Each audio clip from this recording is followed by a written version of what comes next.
Hey, this is Matt once again. Welcome back to another video. There's another paid request for Lucas, a different Lucas.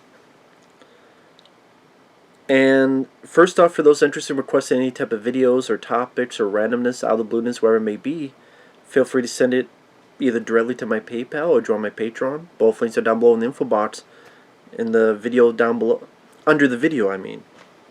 If you want to send a paid request for pretty much any type of video it may be. And this is a bit different because he wanted me to talk about and review an episode of a podcast that's on YouTube called Inside of You with Michael Rosenbaum, where he interviewed Seth Green. Now, when I do have free time, I do once in a while enjoy listening or watching a podcast, whether on YouTube or somewhere else. Some of them would be like Tiger Belly, which is a podcast that Bobby Lee has. And in fact, Bobby Lee and a friend of his, Andrew Santino, have another one called Bad Friends, which is a funny as hell podcast on YouTube. If you want to laugh and you don't care about, if you want to see stuff that's un-PC and it's how two friends really riff and make fun of each other, that shows just how good of friends they are. Definitely check out Bad Friends with Bobby Lee and Andrew Santino. Funny stuff. The Joe Rogan Show, when his stuff was actually on YouTube, I would watch some of it, but now that's not. I'm not going to go on my way to find it. Because at one point I wanted to watch the one he did with Undertaker, but they would show a little bit of clips and then they disappeared because Joe Rogan. Did I say Seth Rogen? I meant to say Joe Rogan. God. Can you imagine if Seth Rogen had a fucking podcast? Why do people not like bad? Yeah, that's my set to eat. Just laughing and fucking Seth Rogen. Joe Rogan, when he interviewed the Undertaker. I didn't get to see that. I missed out, but this is a one with Michael Rosenbaum. Now, for those who don't know, Michael Rosenbaum played Lex Luthor on Smallville. But he's actually a very funny, entertaining, charismatic guy. I first noticed that when he did Bobby Lee's podcast of Tiger Belly. In fact, type in Bobby Lee, Michael Rosenbaum, and go to the Tiger Belly stuff. Like, there's some really fun back and forth interviews. They work together. I think it was on Ticket at Old School. Michael Rosenbaum was also in Urban Legends. He was the guy that got the phone call about the dog being in the microwave, and he's a big horror movie fan. I mean, his whole studio has posters of the original Fright Night and Evil Dead and other stuff, which is very cool. Seems like a very nice guy. I don't listen to his podcast a whole lot because a lot of times he's trying to get into not mental problems, but like the psychology of what people go through. And I guess, like, to me, the best parts is when they're talking about the industry. Like with Seth Green here. Let's talk about, being famous and the pitfalls of that, things of that nature. But there's some interesting stuff here to go through a couple of it. And again, if you like Seth Green and so it's worth a listen. Seth Green tells a story about, because Michael Rosenbaum asks about auditions. Have you ever bombed in auditions? And Seth mentions, oh yeah, there's a point where the creator of 6 Feet Under, he had helped me get this TV show Sybil for a few episodes. There was another show going up for, and he forgot to turn his phone off, and it kept going off, and how that screwed up the whole deal. And then Michael Rosenbaum talked about how he auditioned for The Grey with Liam Neeson, and how badly he screwed that up. You do get a sense of Seth Green, that he's just a nice guy. He even says, listen, we're not saving the world, we're just performing. Be nice and work hard. There's no reason to treat people like shit. And he also says you can't have a public bad day. Because that person meeting you, you may have met the 125th person that asked the same question. For that person, it's the first time. You can't have a public bad day. Which is understandable, good food for thought.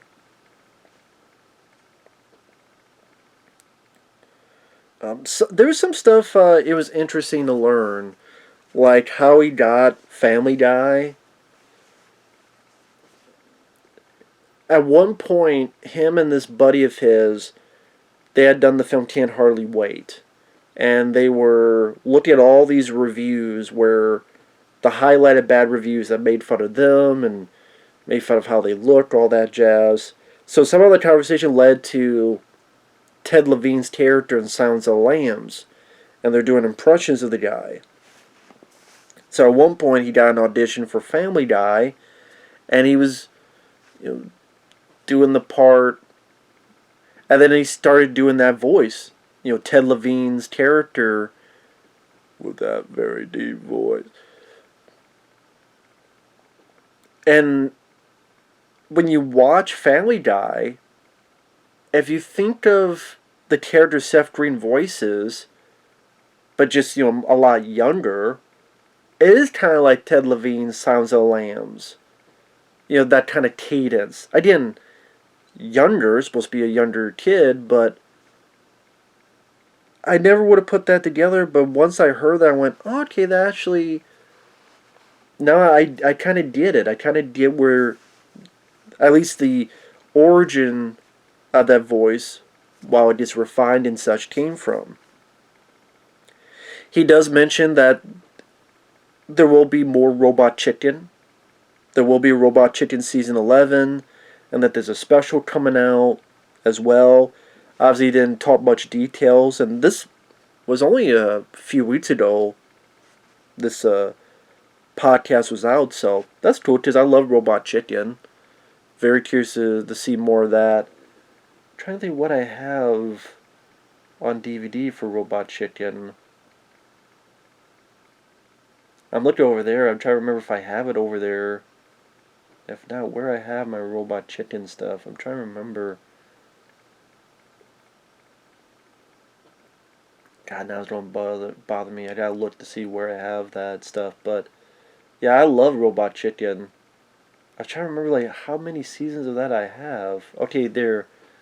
I have 1, 2, 3, 4, 5, 6. Maybe I do have 7 or 8. Do I have the 9th one? I think. No, I think those are the. I think 7, because I think the others are Star Wars specials. Yeah, I think I have it up to 7. So I don't know if season 8 or 9 are on DVD now that. Or 10. I don't know if those are on DVD now. I have to look that up. Because I'm a sucker for Robot Chicken. They may not have gotten physical media, now that I think about it, but they should just come with a big Robot Chicken set. I love the show. It's one of my favorites of that kind. So the fact that there will be more, that's very cool. Someone asked him the story about how he almost casted Jay in Mallrats. And Seth Green talked about how, well, I don't know if I was almost cast. I mean, there was an audition because... And it was weird because Jason Mewes is right there, but yet we're all going for Jay. Because the story is, and they don't go into much in here, but the story is, when Kevin Smith made Clerks, it was successful. So a studio said, hey, Kevin, let's make a bigger budget movie. Universal. Your film, Clerks, independent film. It's making some waves. Oh, okay, I got an idea of Clerks, but it's in a mall. You know what? Good. Let's do that. But I'm not sure about this Jason Mewes guy. Because we want, actual actors. And so people auditioned for it, like Seth Green, and it's well, wait a minute, this guy... this is the actual guy, and like were trying to mimic him, but you looked at the dialogue, he says snoochie boochie. So Seth Green pretty much talked about how it was such a weird experience. Obviously, Jason Mewes got back his role as Jay. Someone asked him about it. He talks about how he loved working with Tim Curry, and just pretty much expresses how much he loves Tim Curry.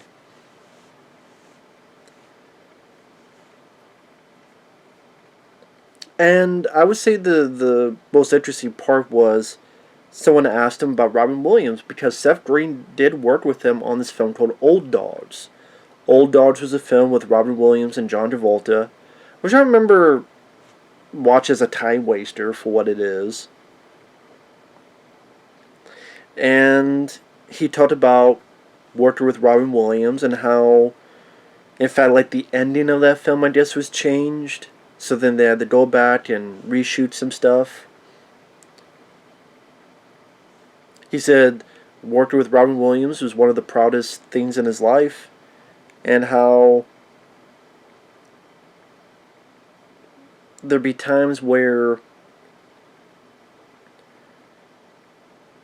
Robin would be very funny, but then when the cameras were off, Robin would sit in the corner, just be quiet, and do brain challenges, or play some video games. Video games, brain challenges, Sudoku, that type of stuff. And when Seth Green said that, and he mentioned how we didn't know exactly for sure, then you come to realize that he was struggling with interpretation, cognition, perception. Because as we come to find out, he was struggling with that. I forget the exact term of the disease or what was going on, which could also lead to dementia, which then, when Robin did what he did, it was either he wasn't in his right mind, or he was, and he realized, yeah, I'm in my right mind, but it could be for 5 or 10 more minutes, or 5 or 10 more days.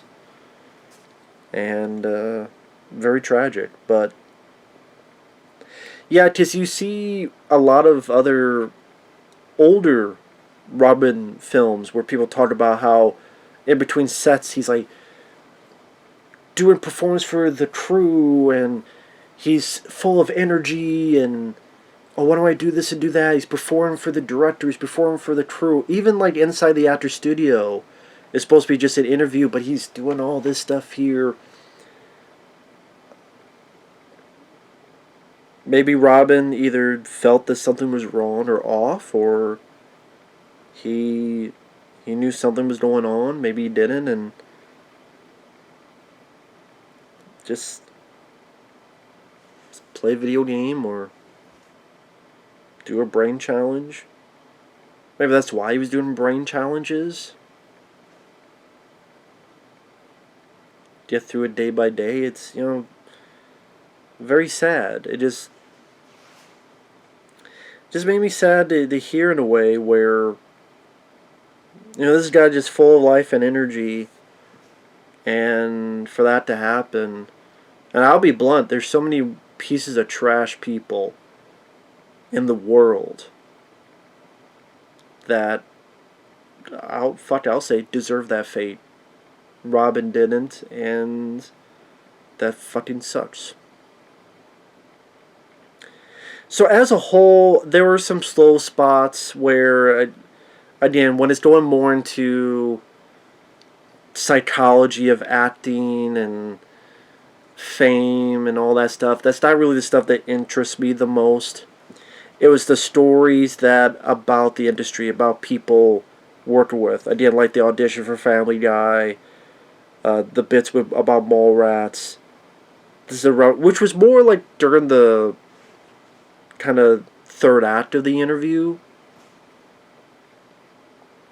But I mean, Michael Rosenbaum still seems like a very personable, easygoing guy, easygoing interviewer. They're interviewing over video conference, Zoom, whatever it may be. And just, Seth Green, and they just both seem like very nice guys. So it's very easygoing conversation. And, they go into conversation about child actors, and Seth Green doesn't name names, but he's like, yeah, you could tell when that person's not going to make it or something's going on with them. And that's where you went into, just work hard and be nice. And he didn't give any examples of ones who didn't. But, yeah, again, I would say if you like Seth Green and, like, Michael Rosenbaum, like I say, he has a nice, personable character to him that makes him a good person to interview people.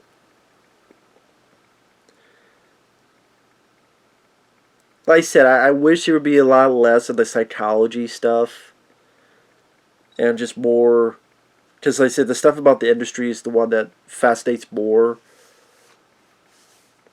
But I mean, that's the tout inside of you to get a bit deeper into the person he's interviewing. Not deeper in that way, but deeper in a emotional way. As okay, I get it, but you're not Dr. Phil, so make this a little bit more fun, a little bit more personable.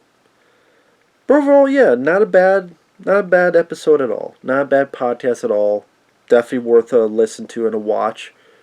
And same with a lot of these podcasts. I mean, that's kind of the thing, is that the podcasts are more entertaining to watch than a lot of movies nowadays. That's the sad but true thing. Like, I did get more laughs out of watching Bobby Lee and his friend Andrew Santino riff on each other on Bad Friends than I do in a lot of comedies today. So whatever's your poison. But yeah, it was some nice stuff to hear about Seth Green. Like I said, I didn't know about the Family Guy stuff, and it was nice to hear him talk about Robin Williams. Even though it was sad, but it was just still, interesting to hear that info. And with that said, thanks for watching. Take care. We'll see you guys later. Bye-bye.